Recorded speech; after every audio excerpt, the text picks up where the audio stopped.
నిజంగా చక్కగా ఆ ఒక్క లేఖనాలలో ఉండే ఒక వాక్యాలు ఆయనకే ఉన్నట్టుగా. ఎందుకంటే మనం ఒక టెరిటరీ చూసుకుంటాం. ఇంటి నుంచి దూరం ఉండకూడదు, బస్సులు ఎక్కకూడదు, ట్రైన్లు ఎక్కకూడదు.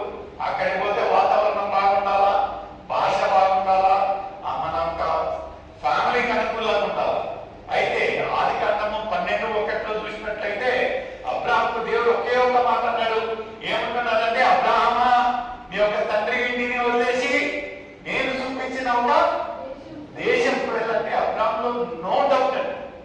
జస్ట్ వెళ్ళిపోయాడు. జస్ట్ అక్కడి నుంచి వెళ్ళిపోగానే ఆ ఒక 2వ వచనంలో చూసినట్లయితే దేవుడు ఎంత గొప్పగా అబ్రహాంను ఆస్వాదించాడంటే, I will bless you and you will be a blessing అంటాడు. ఎంత చక్కగా, నేను ఆస్వాదించేదాన్ని నేనే రావాలని ఏం లేదు. అబ్రహామా, నువ్వు ఎవరిపైన చేయబెట్టి ప్రార్థించి ఆస్వాదిస్తావో వాళ్ళు ఆస్వాదంగా మారుతారు. ఎంత చక్కటి మాట చూడండి ప్రియమైన అసలు. ఇవన్నీ ఎప్పుడు అవుతాయంటే ఎప్పుడైతే మనము దేవునితో ఉన్నట్లయితే, దేవుడు చెప్పిన క్రియలను చేసినట్లయితే, దేవునితో ఒక సంబంధంలో ఉన్నట్లయితే అప్పుడు మాత్రమే ఇవన్నీ సాధ్యం. ఎంత చక్కగా ఆ ఒక కృప గురించి ఎంత మనం ఒట్టి మాట వరుసకు దేవుడు ఒక కృప చక్కగా అనేది కాదు. నిజంగా మనము వాస్తవంగా దేవుని ఒక కృప మన ఒక జీవితాలలో ఉంటున్నదని నలుగురు చెప్పాలి. అలాంటి ఒక జీవితాన్ని మనం జీవించాలి. ఆఖరిగా మనం చూసినట్లయితే 2 కొరింథీ 5:7 నిజంగా అలా జీవించాలి, దేవునికి ఇష్టకరంగా జీవించాలంటే మనం ఏమి చేయాలనేది అంటే 2 కొరింథీ 5:7 చదివి సహకరించండి. కనుక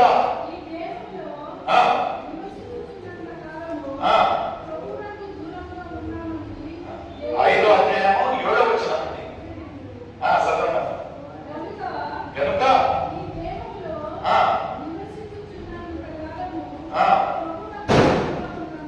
ప్రభులకు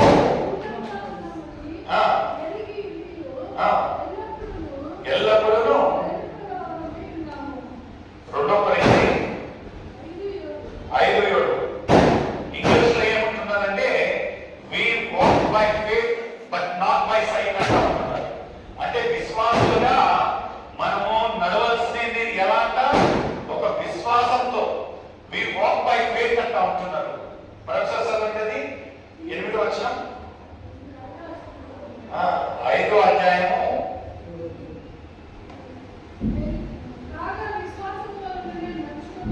విశ్వాసములోనే నేను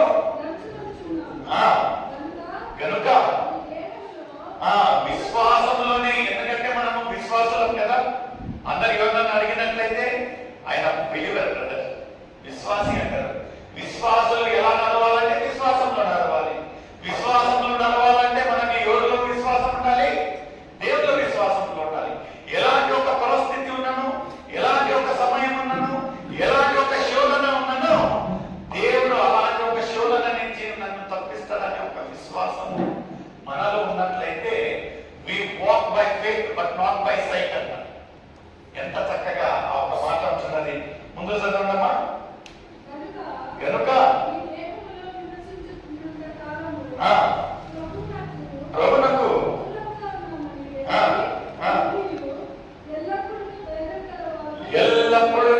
ఎల్లప్పుడూ అంటే మనము పుట్టిన నుంచి మరణించేంత వరకు ఏమైనా కండిషన్ లేదండి. ప్రేసలు అయితే ఇప్పుడు 7:30 8 అయిపోతుంది, ఇక్కడి నుంచి వెళ్ళిపోతాం. ఇక్కడ ఉండేంత వరకు మాత్రమే సీమితంగా విశ్వాసంలో ఉండేది కాదండి. ఎల్లప్పుడూ మన ఒక జీవిత కాలం అంతా ఫిలిప్పీయులకు రాసిన పత్రిక 4:4 ఏముంటున్నదండి, రిజాయిస్. ఎల్లప్పుడూ సీమితంగా కాదు, మనం ఎల్లప్పుడూ దేవుడు విడువడు ఎడబాయని దేవుడు కనుక ఎల్లప్పుడూ పుట్టిన నుంచి మనము మరణించేంత వరకు దేవుడు మనల్ని సురక్షితంగా కాచి కాపాడు ఒక దేవుడని ఎల్లప్పుడూ మనము దేవుడిని ప్రభునందు ఆనందించాలి. ముందు చదవమ్మా 10వ వచనం చదవండి.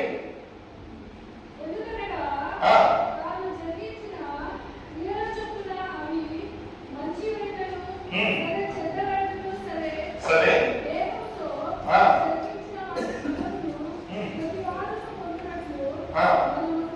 ఇప్పుడు మంచి చేసినట్లయితే మంచిదిగా. ఇంగ్లీష్ ఏమంటున్నదంటే on the day of judgement you will be rewarded good to good and bad to bad. మన చేతుల్లోనే ఉంటున్నది. మనము మంచి చేసినట్లయితే ఆ ప్రకటనలో మన యొక్క క్రియల చొప్పున మనకు బహుమానాలు. మనం ఇక్కడ ఉండి అప్పుడు ఎవరు చూశాము, కొన్ని మందిని చూసినట్లయితే ఏమంటున్నారంటే ఇప్పుడు మాది ఎన్పిఎస్ జరుగుతా ఉందండి. ఎన్పిఎస్ అంటే న్యూ పెన్షన్ స్కీమ్. 2004 కంటే ముందు అన్నగారు పిల్లలు చూసినట్లయితే ఓపీఎస్, ఓల్డ్ పెన్షన్ స్కీమ్. వీళ్ళకి ఏమైతే ఉంటున్నదంటే వాళ్ళ జీవిత కాలము బ్రతికన్నాళ్ళు వాళ్ళకు పెన్షన్ వస్తుంది కదా. అయితే మాది ఏముంటున్నదంటే ఎన్పిఎస్ లో మాకు పెన్షన్ అనేది లేదండి. ఒకటేసారి లంసమ్ వన్ టైం సెటిల్మెంట్ చేస్తారు. అప్పుడు ఏమంటారంటే అదే బాగుంది బ్రదర్ ఎన్పిఎస్ అని కొన్ని మంది అంటారు. ఎందుకంటే మా డబ్బులన్నా మేము చూస్తాం ఎంత ఉంది అని కదా. అలానే మన యొక్క జీవిత కాలంలో మనం ఏమైతే మంచి చేస్తామో దాన్ని మంచిగానే దేవుడు అనుగ్రహించేదానికి, మనకు ఆ ఒక బహుమానాలు ఇచ్చేదానికి దేవుడు మనకంటే ముందుగానే అక్కడికి వెళ్ళి ఉంటున్నాడు. ఏమంటా ఉంటున్నాడంటే నేను నీ కొరకై అక్కడ ఏం సిద్ధపాటు చేస్తా ఉంటున్నాడంటే ఏం సిద్ధపాటు చేస్తా ఉంటున్నాడు. స్థలము, బంగారు వీధులంట. ఇప్పుడు బంగారం చాలా కాస్ట్ అయింది కదండి. అయితే మనం దేవుణ్ణిలో ఉన్నట్లయితే బంగారం పైన నడిచే ఒక రోజులు వస్తాయి. అయితే ఇవన్నీ ఎప్పుడు సమకూరుస్తాడంటే ఎప్పుడైతే మనం దేవుని ఒక మార్గంలో ఉంటామో, ఎప్పుడైతే దేవుని పైన ఒక విశ్వాసాలుగా ఉంటామో, ఎప్పుడైతే దేవుడు చెప్పిన రీతిగా మనము ఆయన చెప్పిన కార్యాలను మనం చేసినట్లయితే దేవుడు గొప్ప సంగతులు చేసేదానికి వేచి ఉంటున్నాడు. నిజంగా ప్రియమైన సోదరి సోదరుల, ఎలా ఉంటున్నది మన ఒక ఆత్మీయ జీవితం అనే ఒక ప్రశ్న నీకు నాకు ఎలా ఉంటున్నది? ఎందుకంటే కళ్ళు మూసుకొని తెరిచేసరికి మన చూసినట్లయితే 21, ఈరోజు చూసినట్లయితే 2024 అలా వెళ్ళిపోతా ఉంటున్నాయి సంవత్సరాలు. మనం మరణానికి ఒక అడుగు ముందు పోతా ఉంటున్నాం, దగ్గరికి పోతా ఉంటున్నాం. అయితే మన ఒక సిద్ధపాటు ఎలా ఉంటుందని, ఎవరైనా సిద్ధపాటులో ఉన్న వాళ్ళు విశ్వాసాలు చూడండి, వాళ్ళు ఏమంటారంటే ఈ రోజుకి రోజు నేను మరణించినట్లయితే ఎక్కడంట ఆ గొప్ప మాట ఎవరంటే బిలిగ్రామ్ పలికే మాట. ఏమంటా ఉంటున్నారంటే ఆయన లాస్ట్ ఇంటర్వ్యూలో ఆ రిపోర్టర్ అడిగినట్లయితే ఆయన గొప్ప మాట ఏమంటా ఉంటున్నారంటే ఏ Americans, in case if I live today or if I die today, if I live I be in any one of the crusades or if I die I be in the presence of God. ఏమంటారంటే నేను ఈ రోజు ఏమైనా బ్రతికి ఉన్నట్లయితే ఏదో ఒక కూటంలో వాక్యం చెప్తూ మీరు నన్ను చూస్తారు. అదే మరణించినట్లయితే దేవునితో పాటు దేవుని యొక్క సన్నిధిలో ఉంటారు. అలాంటి ఒక గొప్ప విశ్వాసం మనలో ఉండాలి. ప్రియమైన సోదరి సోదరు, ఎలా ఉంటున్నది? భయం, మరణం అంటే భయం. ఈ టెస్టులు, ఆ టెస్టులు, ఈ టాబ్లెట్లు, ఆ డాక్టర్లు, ఇక్కడ అక్కడ. ఎందుకంటే ఇక్కడ మనం ఈ యొక్క లోకయాత్రని ముగించి దేవుని దగ్గరికి వెళ్తా ఉంటున్నాం.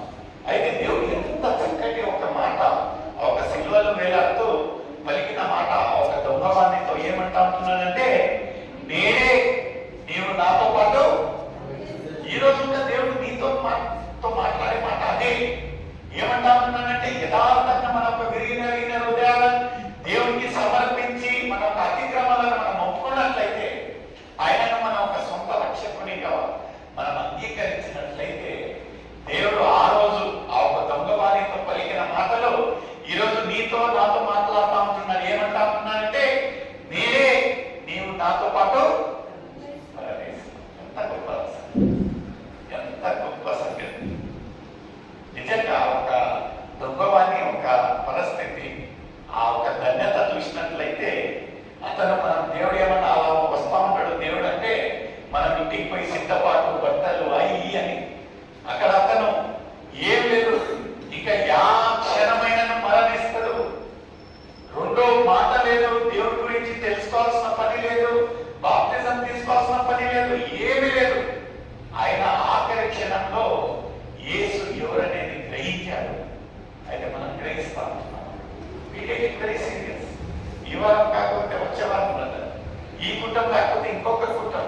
ఈ చర్చ్ లేకపోతే ఇంకొక చర్చ్, ఈ సంవత్సరం లేకపోతే ఇంకొక సంవత్సరం. అయితే నీటి విడుదల లాంటి మన ఒక జీవితం అనేది మనం తెలుసుకోలేకపోతున్నాం. ఎలా ఉంటుందని మనం ప్రసిద్ధాబాద్ అనేది ఒక ప్రశ్న నీకు నాకేలా ఉంటున్నది. ఇంకా మనం దేవునికి దూరంగా ఉన్నట్లయితే